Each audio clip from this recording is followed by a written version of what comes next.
예, 안녕하세요. 인생 재테크 관련 주제라 시리즈물로 지난 영상까지 인트로 및 직장인의 재테크 현주소에 대해서 말씀을 드렸습니다. 예, 이번 영상에서는 우리가 펀드로 돈을 벌 수 없는 이유, 내 돈으로 단타 치는 사람들이란 주제로 한번 우리가 가입한 펀드들은 도대체 왜 돈을 벌지 못하는가에 대해서 한번 이야기를 해보고자 합니다.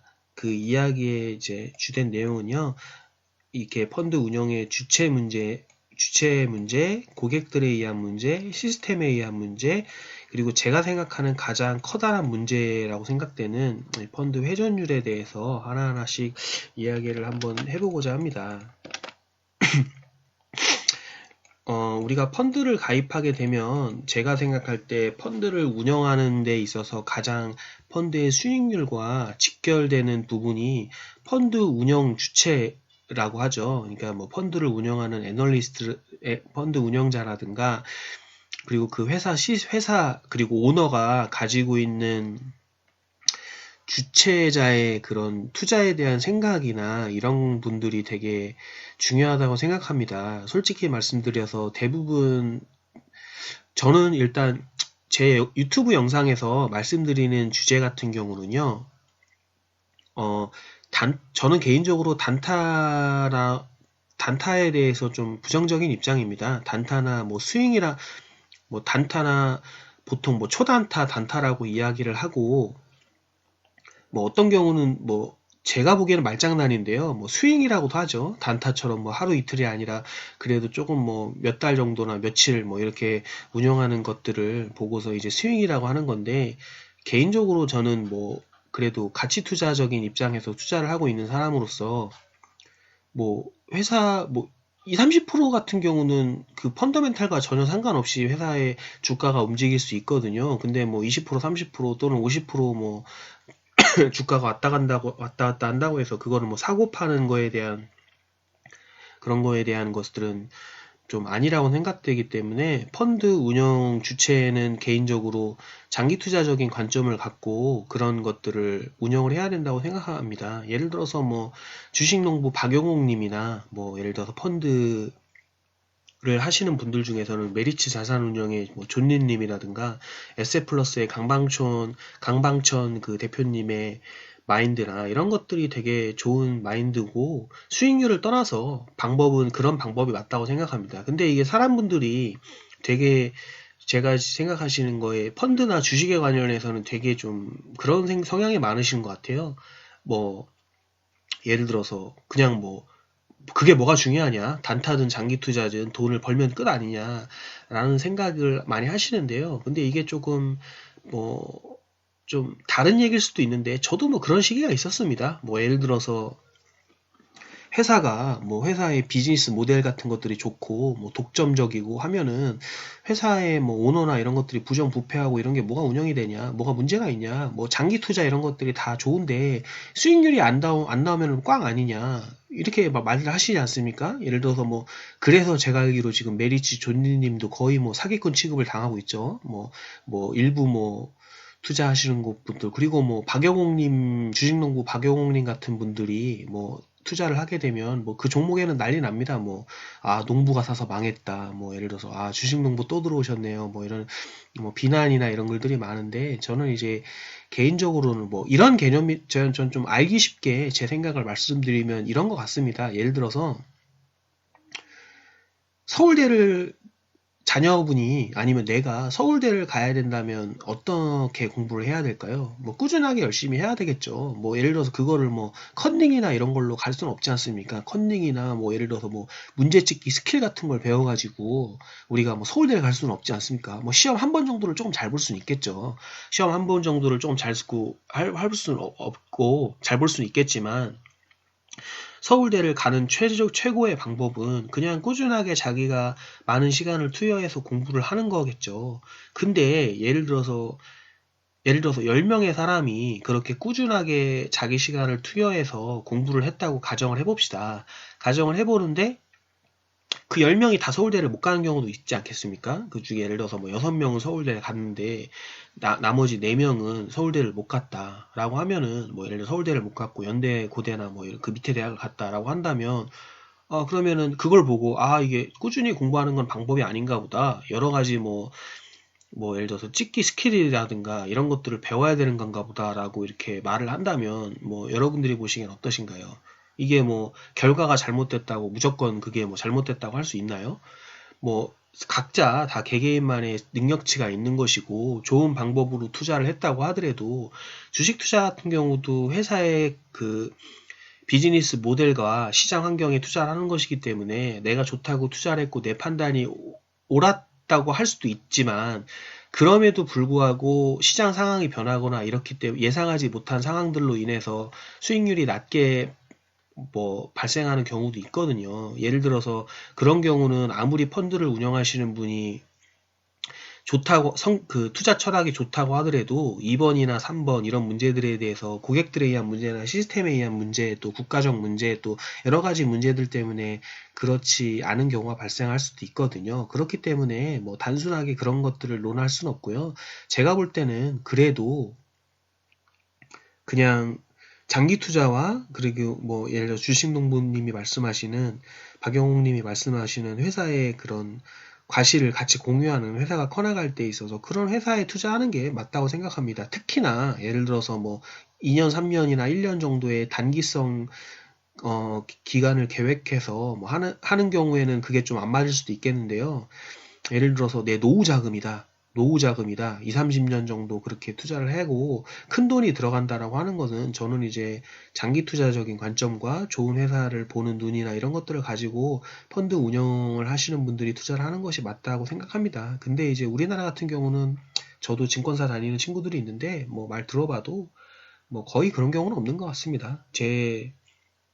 저도 이제 종종 주식을 배우면서 그 증권사 친구를 분기별로 만나서 뭐 증권사에 다니시는 분들이 투자하시는 종목들이나 이런 것들을 보고 투자하는 방법들이나 이런 걸 봐도 제가 보기에는 뭐 그 친구도 이야기를 하더라고요. 거의 장기 투자나 이런 쪽으로 투자를 하시는 분은 그렇게 많이 아는 편은 아니라고 다들 이렇게 스윙 투자나 뭐 이렇게 이런 것들을 많이 하시고 뭐 특히나 선물 옵션 이런 것들을 많이 하신다고 하시더라고요.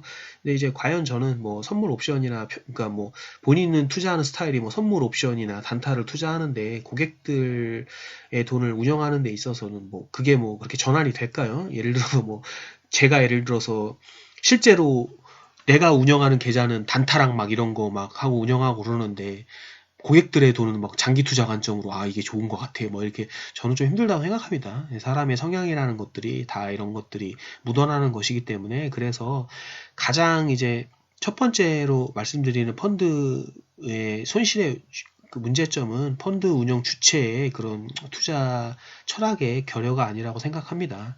그리고 이제 두 번째로 고객들에 의한 문제가 있습니다. 고객들에 의한 문제도 저는 개인적으로 이 문제도 되게 심각하다고 생각을 합니다. 그러니까 이게 무슨 말이냐면 예를 들어서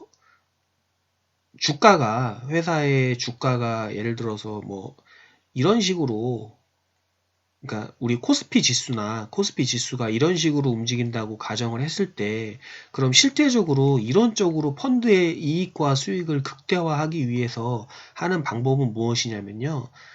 어, 이렇게 떨어지는 거를 파란색으로 표시하겠습니다. 이렇게 떨어지는 게 저점이죠. 이런 저점에서 실제로 고객이 뭉탱이 돈을 갖고 와서 고객이 더 돈을 이렇게 사야 됩니다. 그러니까 펀드를 매수를 해야 됩니다. 그러니까 예를 들어서 어떤 종목을 예를 들어서 내가 운용하는 펀드에 그 펀드 운용 주체가 되게 좋은 철학을 가지고 있습니다. 이 회사가 되게 좋고 그런 회사니까 장기적으로 투자를 해야겠다라고 이런 생각을 갖고 있는데 이제 주가가 뭐 최근에 트럼프나 아베 이런 악재에 의해서 밀렸습니다. 이렇게 단기적으로 밀렸으면 이런 때는 이제 그 회사의 성장성이나 이런 문제가 없으면은 그 사람 펀드 운영 주체 입장에서는 이런 부분에서는 사야 되는 입장이거든요.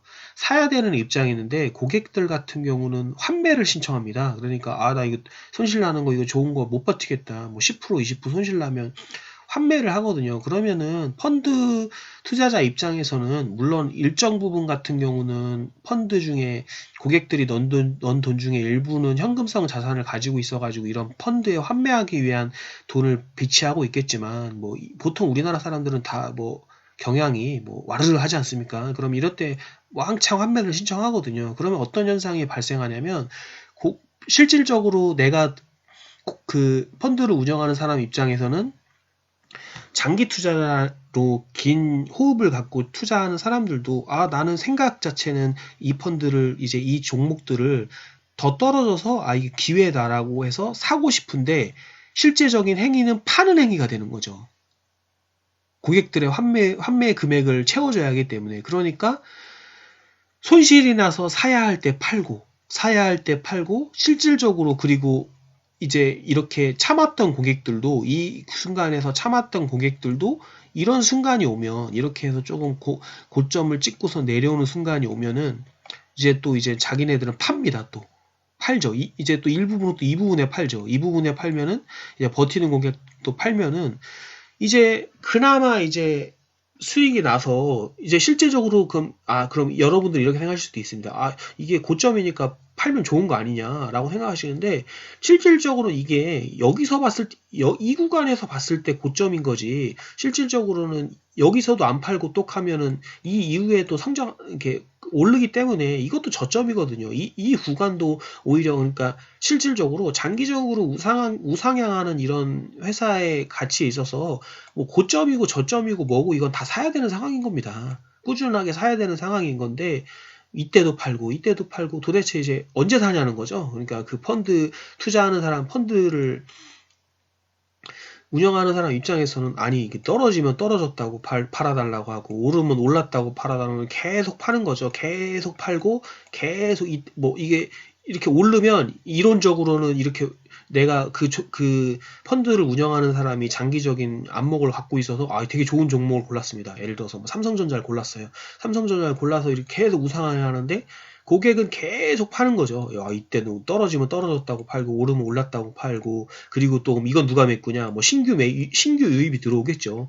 이때 신규 유입한 애들은 여기서 팔고 이때 신규 유입하신 분들은 또 이때 또 팔고 이러니까 무슨 뭐 이게 계속 그냥 뭐 약간 도박판처럼 하는 거죠. 자기가 운영하는 사람이 장기적인 투자 관점을 갖고 장기 투자를 하면 뭐합니까? 이렇게 고객이 이제 가입해서 운영하시는 분이 지금 단타를 하고 있지 않습니까? 여기 사서 이렇게 좋다 막 이렇게 하고 있는데 가만히 있었으면 여기서 이만큼 이거를 다 먹는 건데 이만큼의 수익률을 다 먹는 건데 이제 요거 먹고 좋아하는 거죠. 그래서 이제 메리츠 존니의 메리츠 자산운용의 그분이 그러지 않습니까? 우리나라 한국 사람들이 삼성전자 20년 전에 2만원에 사서 3만원에 팔았다고, 4만원, 3만원에 팔았다고 100% 수익 났다고 좋아하시는 분들이 우리나라 이제 사람들이라고. 삼성전자가 최근에 액면 분할하기 전까지 거의 200만원까지 상승하지 않았습니까? 참 이런 고객들의 형태 때문에 뭐 이제 돈을 벌기가 힘든 시장이라고 하겠습니다. 솔직히 이거는 같이 죽는 거죠. 이거는 뭐 고객들도 손해를 보는 거고 펀드를 운영하는 사람들 입장에서도 참 답답한 상황일 것 같습니다. 이게 이제 고객들에 의한 문제고요. 실제적으로 이런 문제들은 근데 뭐 우리나라 문제만은 아닙니다. 예를 들어서 세계적으로 제일 유명한 펀드가 이제 피터 린치의 마젤란 펀드거든요. 마젤란 펀드인데 이 펀드가 제가 알기로는 뭐 10년 동안 몇십 배의 수익률을 기록하는 걸로 아는데요.